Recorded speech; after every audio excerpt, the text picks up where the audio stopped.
Conhecer o passado nos leva a entender o presente e pensar nas possibilidades para o futuro. Aliás, essa é a proposta do programa. E hoje nós estamos aqui para falar sobre efeitos colaterais ligados à política, de decisões e atitudes que têm o poder de transformar cenários em bons ou em desoladores. Tudo isso numa conversa prática que começa agora.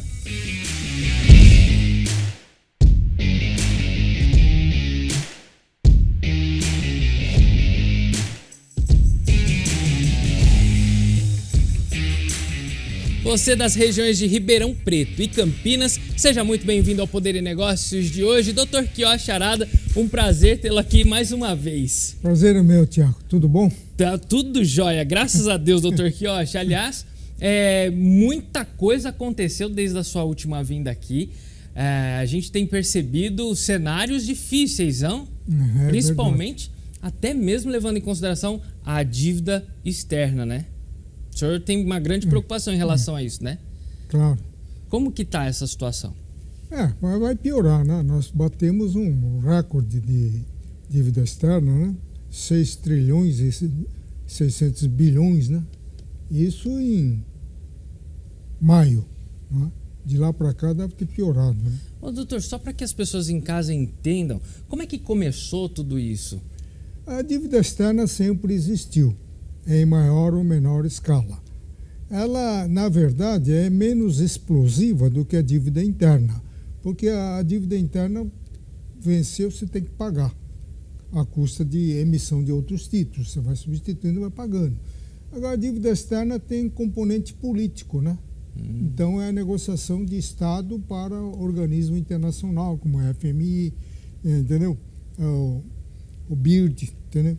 Então, a presença do Estado na negociação se faz com maior intensidade, com maior eficácia, né? E isso não desfalca algum lugar? Porque é muito dinheiro que o pessoal está devendo. Então, diz o ditado popular, né? Que o brasileiro trabalha para pagar a dívida e pagar a folha. Quer dizer, só para pagar. E, doutor, me diz uma coisa. Essa decisão do STF, a decisão do próprio ministro Alexandre de Moraes, ela faz diretamente aquilo, revoga a própria decisão em relação ao Mauro Cid, né? O ajudador do ex-presidente Bolsonaro. Uma decisão, como que o senhor vê essa decisão de revogar a prisão do Mauro Cid? Mas está dentro da linha atual, né? Porque aí, no caso, não se pode aplicar o 219 do Código de Processo Penal, que substitui a pena de prisão por pena de suspensão do exercício profissional, porque ele não pode suspender ele das atividades do Exército, porque ele é da ativa, né? Então, em relação aos parlamentares, ele tem feito essa substituição, entendeu? Mas aí então, foi uma jogada? Todos foram soltos mediante a suspensão do exercício da função pública, entendeu? Então, que é sem receber salário, por exemplo. Sem receber salário. E aí é melhor do que a prisão, né? Ele está sujeito a monitoramento através da tornozeleira elétrica, não pode sair do país, tem que se apresentar periodicamente ao tribunal. No período noturno tem que se recolher ao seu domicílio, né? Nessa semana ele inclusive fez uma delação. Um ponto em que acho que todos estão até pedindo uma cariação entre ele e o Bolsonaro em função dele ter dito que entregou dinheiro ao ex-presidente. Eu acho que essa é uma sucessão de decisões incoerentes, né? De um lado, ele anulou a delação premiada, no caso do Odebrecht, e agora ele está homologando, né, a delação do Cid, né? Então, delação é bom quando interessa um determinado interesse político em jogo, né? E é ruim e tem que ser anulado quando contraria esses interesses, né? Então, tem que haver um critério, né, de como deve ser, então, a delação premiada para que não haja nulidade no futuro. Doutor, mas como que anda, na visão do senhor como jurista e dos seus colegas também nessa área, em relação às decisões do STF? Porque o STF tem tomado algumas decisões que têm se chocado, e na visão dos juristas, dos senhores, tem se chocado com a própria Constituição. Recentemente escrevi um artigo que foi publicado pelo Migalhas na quarta-feira. Eu cito 6 decisões do Supremo Tribunal Federal que não são das mais felizes.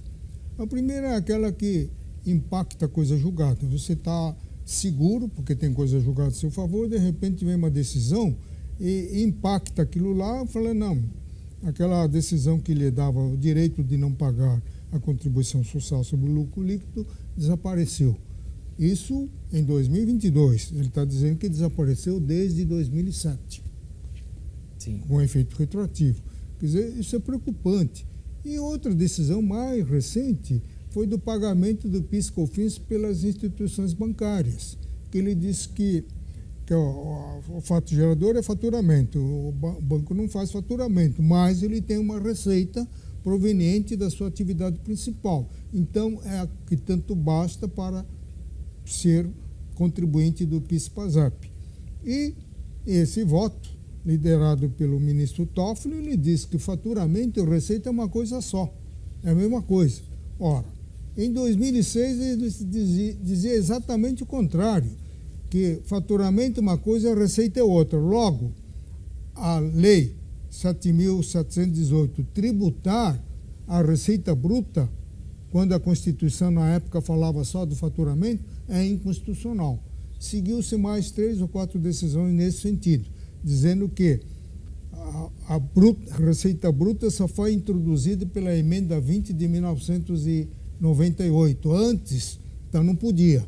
E que não há o fenômeno da constitucionalização superveniente. O que era inconstitucional antes continua sendo inconstitucional. E agora vem uma decisão exatamente no sentido contrário, dizendo que as duas coisas se confundem.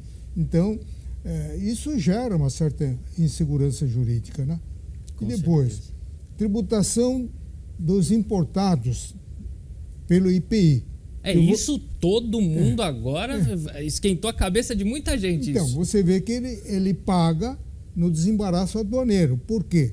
Por causa do princípio da territorialidade da lei brasileira, que não pode alcançar a industrialização feita no exterior. Então, ele tributa por ocasião da entrada, no desembaraço. Aí fica em pé de igualdade com o similar nacional, que paga na saída do estabelecimento industrial. Ele invoca o princípio da isonomia e manda tributar na revenda, na saída do estabelecimento importador. Então, o produto importado paga 2 vezes. Isso em nome da isonomia, enquanto o nacional paga uma vez só. Eu não sei por que a OMC não dá em cima, né? Porque o Brasil afirmou o tratado, não pode discriminar o produto importado.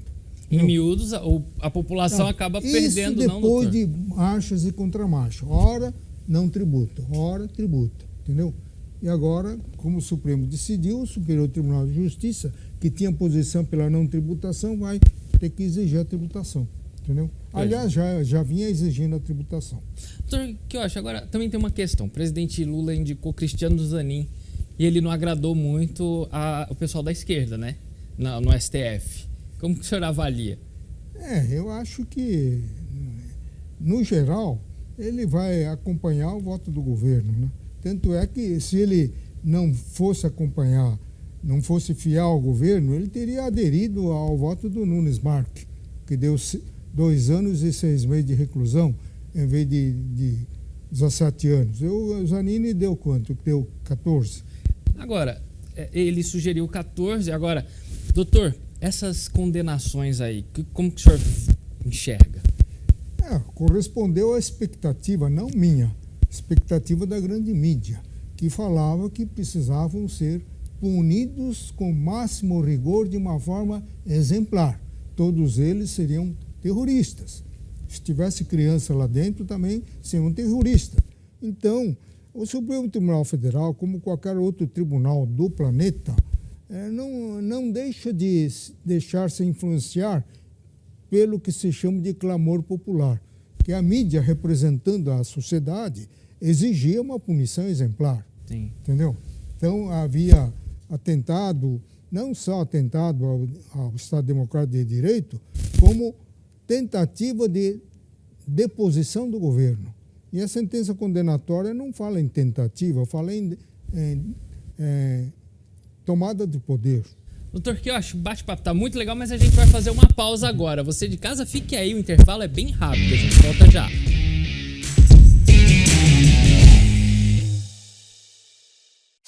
Grupo Tati é TV. Grupo Tati é rádio. Grupo Tati é multiplataforma. E agora, Grupo Tati é muito mais. É TH+ Ribeirão Preto. Um novo site de informação, entretenimento e notícias da nossa região, com canais multicidades que vão onde a notícia está. thmais.com.br/Ribeirão Preto, para você saber mais.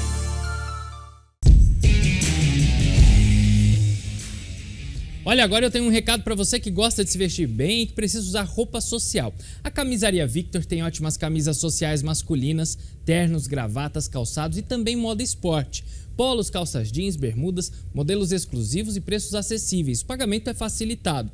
Vale a pena conhecer, você vai ser muito bem atendido por toda a equipe. Lojas em São Paulo e em Campinas. O endereço em Campinas é a Avenida Nossa Senhora de Fátima, 106, no Taquaral. A Camisaria Victor é a loja que me veste. Siga no Instagram e fique por dentro das novidades. @camisaria.victor. Dr. Quioche Arada, de volta aqui a esse bate-papo. Eu já quero começar esse bloco perguntando o seguinte, porque a gente viu que o TPI, que é justamente o Tribunal Penal Internacional, aquela decisão em relação ao Putin na guerra da Rússia contra a Ucrânia, enfim, de prender o Putin em qualquer lugar do mundo. Mas recentemente houve aí uma certa gafe em relação a tudo isso do nosso presidente. Como que foi isso? Conta pra gente.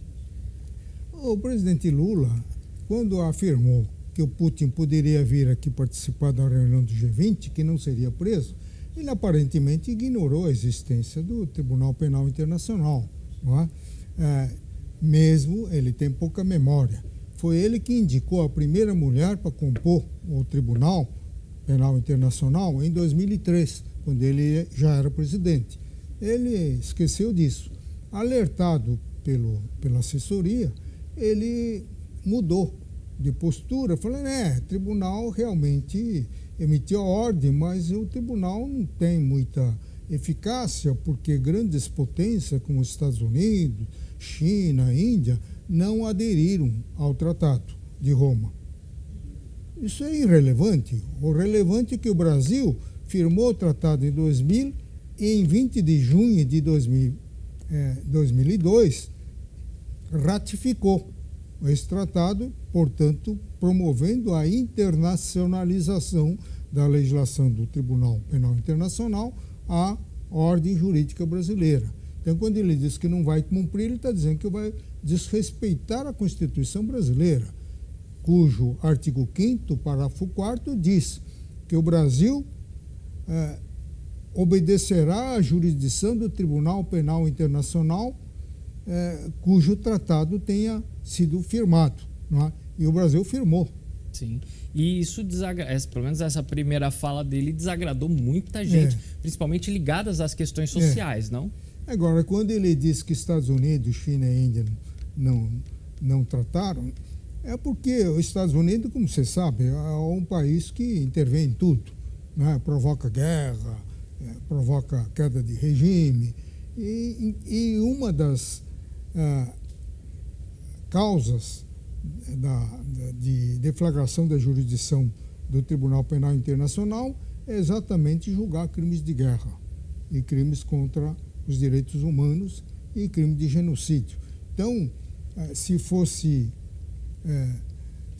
Estados Unidos tivesse aderido a esse Tratado de Roma, seguramente o seu presidente teria sido julgado, né, pelo tribunal pela agressão aberta que ele pratica contra estados soberanos, né? Sim, e isso repercutiu muito mal, não, essa fala, em muitos lugares do país e do mundo. Quando ele fala de improviso, né, ele sempre comete gafes, né? Esse é um grande problema dos governos, não? Falar no improviso. Sem ter esse acompanhamento dos assessores, não, doutor? É verdade. Eles precisam estar mais alinhados. Falta isso no poder? É verdade. Mas é que ele formou um ministério aí na base da negociação política, né? E sobre esse aumento nos ministérios, doutor? É muito ruim para o país, né? É bom para ele, governante, mas para o país é muito ruim, é mais despesa, né? É mais... quando você começa a dividir um determinado setor, colocar um monte de atores sobre aquele setor, acaba perdendo a noção do conjunto, né? Então perde a eficácia, né? Sim.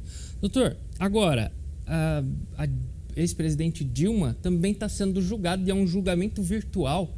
O que está acontecendo, doutor?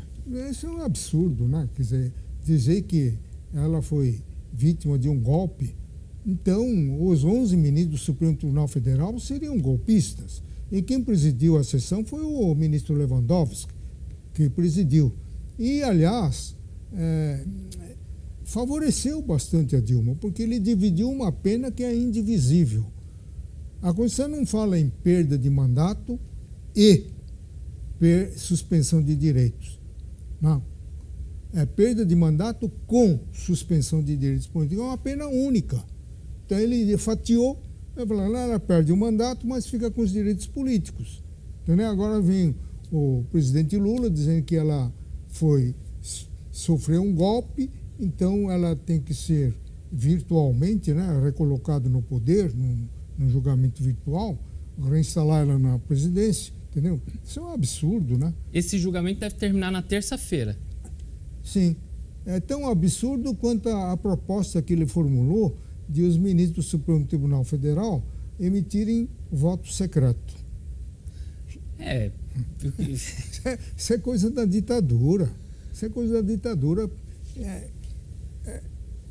Ofende escancaradamente o princípio da publicidade que deve reger as ações do judiciário. Sim, tem que haver transparência e publicidade. Sim. Agora você vai ser condenado por um voto secreto? Não dá. Você nem sabe quem te condenou. Que fez. Agora, doutor, tem muito assunto acontecendo. A gente, se for pôr na mesa, até a inflação na Argentina, a situação tá incontrolável lá, né? Isso pode afetar a gente aqui de alguma maneira? Pode sim.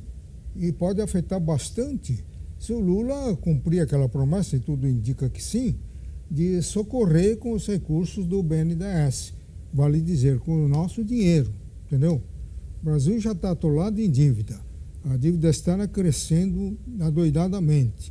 E ainda ele vai socorrer e está falando também em financiar 100 milhões, né, para as empreiteiras fazerem obra no exterior. Quer dizer, vai voltar ao passado, né? Sim. Isso que deu margem à Operação Lava Jato, para pegar essas empreiteiras que, inclusive, desviaram dinheiro lá no exterior, o dinheiro financiado pelos cofres públicos. Sim. E uma decisão agora que anula processo, as outras, quem teve que pagar vai ter que devolver, vai cobrar de volta, né, o que pagou, o que devolveu. Isso é um absurdo, né? Que o ministro Toffoli, que tenha livrado o presidente desse inquérito, tudo bem, mas ele foi muito além do que deveria dirigir as ações de um ministro. Ele proclamou em alto bom som que a condenação do Lula foi o maior erro judiciário do Brasil. Não é? Enxergou defeitos que um juiz, 3 desembargadores federais do Rio Grande do Sul e 5 ministros do Superior Tribunal de Justiça não enxergaram. Entendeu? Não enxergaram o maior erro histórico do Brasil na matéria judiciária. Sim. O Federal de Recursos, do TRF4, chegou a aumentar a pena que o Sérgio Moro tinha fixado. Aumentou a pena. Depois chegou no Superior Tribunal de Justiça, recolocou a pena que o Sérgio Moro tinha decretado. Então, quem é que está certo? O ministro Toffoli ou os 15 juízes que julgaram esse caso? Agora, a preocupação do presidente Lula não era simplesmente de anular o processo, porque anular o processo, como o ministro Fachin fez, por incompetência do foro, ou como fez o Gilmar Mendes, por parcialidade do juiz, ele não sinaliza a inocência do Lula. Mas ele, ao condenar as provas, dizendo que é nulo, de pleno direito, que aquela prova não existiu, ele, de certa forma, está proclamando a inocência. Por quê? Por força da idade do Lula, a prescrição vai apanhar. Então não vai dar tempo para fazer novas provas, já que aquelas são imprestáveis, são nulas e, no dizer do ministro, não existentes nos autos. Entendi. Então, aí é uma proclamação indireta da inocência, né, do Lula. Então, é isso que ele queria. Agora, o problema é que o Brasil acaba perdendo, só na Odebrecht, 2 bilhões e 700 mil. Fora as outras. Fora o reflexo dessa decisão, né, vai dar margem para efeito cascata. Sim. Lá no exterior. A mesma Odebrecht que tenha pago eventualmente lá no exterior, ele pode pegar de volta. As outras empreiteiras poderão pedir o mesmo benefício entrando com uma ação rescisória. Sim. Né? Então, eu quero tornar nulo, com efeito retroativo, a delação premiada que me custou tanto. Sim. Entendeu? Então, essa decisão, com todas as vênias, foi das mais infelizes do ministro Dias Toffoli, a quem pessoalmente nutro grande respeito. Perfeito, doutor Quiocha. Agora a gente vai fazer mais uma pausa, mas é a última do Poder e Negócio. Daqui a pouco a gente volta. Fica aí, o intervalo é bem rápido.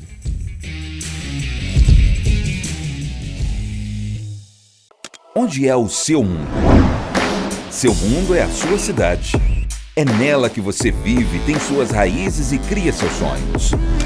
É da sua cidade que você testemunha as mudanças que acontecem em todos os lugares. É para onde voltam sua mente, corpo e coração depois de dar a volta no planeta inteiro.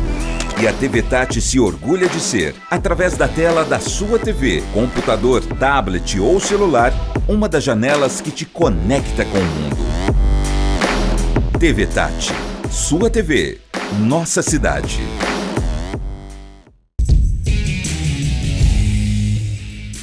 De volta com Poder e Negócios, o Dr. Quiocha Arada vai receber uma homenagem de juristas. Vai ser na Bahia, no dia 6 de outubro, na sede do Instituto Geográfico e Histórico na Bahia. Doutor, fizeram um livro para falar de direito com o nome do senhor. Como que é isso? Conta para aqui. Eu não sei exatamente, porque não tem o livro. Sim. Mas pelo prefácio do professor Edivaldo Brito, ele parece-me que esse livro contém vários dos textos que eu escrevi em diferentes momentos, deve estar encaixado dentro do livro.